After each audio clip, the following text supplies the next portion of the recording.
Sono 4.143 i pubblici esercizi aperti tra Padova e provincia, con una diffusione capillare che copre praticamente tutti i comuni. Il loro stato di salute è stato fotografato nel rapporto realizzato dal Centro Studi di FIPE. Nel 2023 sono 303 le imprese che hanno chiuso a Padova e provincia con una mortalità a 5 anni dall'apertura di 4 su 10. Imprese in rosa, 3 titolari su 10 sono donne, imprese gestite da stranieri con una percentuale del 22,6%, ben più alta del 13,8% medio registrato in Veneto.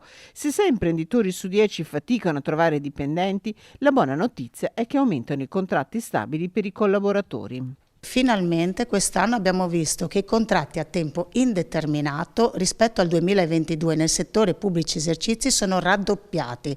Questo è un dato molto confortante per la nostra categoria.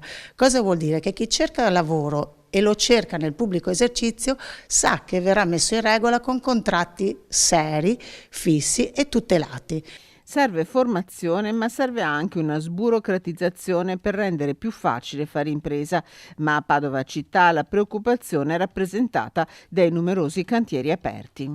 Destabilizzano il consumatore perché il consumatore cambia strada, il consumatore cambia abitudini. Già dopo il Covid abbiamo visto un cambiamento delle abitudini, primo fra tutti la colazione, mentre una volta la colazione al bar, cappuccio e brioche era, non dico indispensabile per l'italiano, ma fondamentale quasi.